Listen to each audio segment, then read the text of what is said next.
Hello everyone, I'm Rhianna Lilly-Smith from Technology Networks, and today I'm delighted to be joined by Dr. Barbara Huber from Max Planck Institute to discuss their latest study published in Scientific Reports, investigating the ancient Egyptian mummification process. Dr. Barbara and her team have recreated one of the scents used during the mummification of an important Egyptian woman more than 3,500 years ago. Hello, Dr. Barbara. So thank you for coming on here again. Pleasure to be here.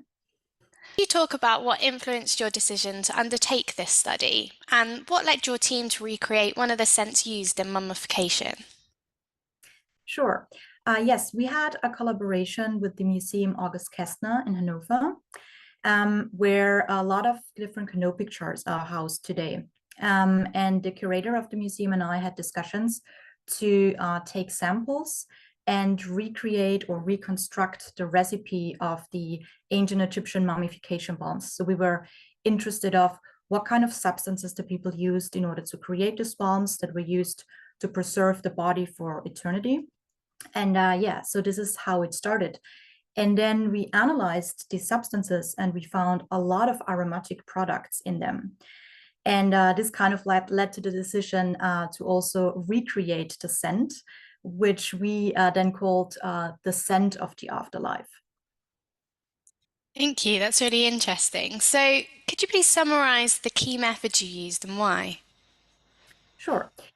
We used a combination of different methods, gas and liquid chromatography coupled to mass spectrometry and tandem mass spectrometry. And what these methods or techniques do is basically the break down a mixture, a substance, into single molecules. And then we get this molecular composition, this molecular profile. And based on that, we could identify the individual ingredients, the plants, the fats, the oils, and so on.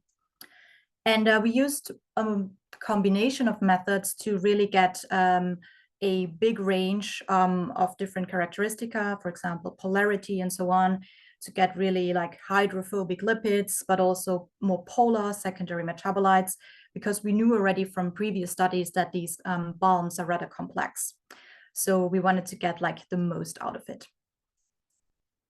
So, what were your key findings, and was there an aspect of the data that surprised you?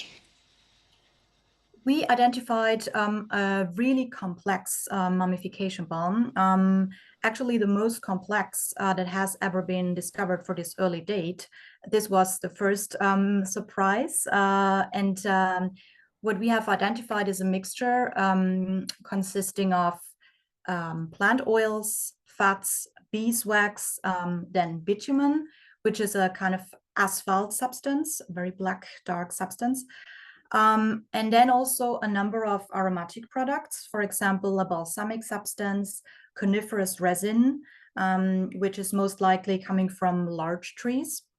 And then we also identified a substance which is either coming from Pistacia trees or from which is Dama gum. And this Dama substance, this resin, comes from trees that are really only in the kind of Southeast Asian forests, the tropical forests.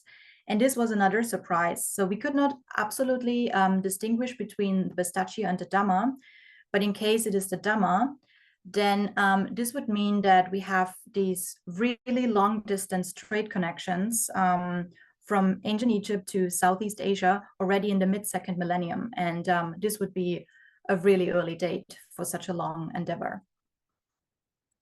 So, how will your research impact what we understand about the Egyptians and the mummification process?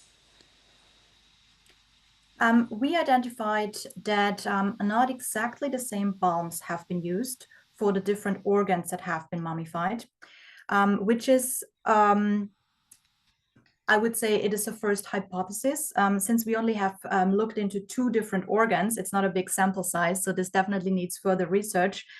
But what we found is that these balms are not the same, and so perhaps different balms, different substances would have been used for specific organs, which it's something that kind of shows the sophistication of the mummification process. And on the other hand, yes, a lot of these substances that we found were imported. So they're not native to ancient Egypt. And so there is a kind of effort behind getting them from even, faraway lands like Southeast Asian countries, for example. But also the large resin, it's not native in ancient Egypt. It's coming from the northern Mediterranean area, so a little bit like in the area of Central Europe, I would say. So also these substances are not easy to get in ancient Egypt.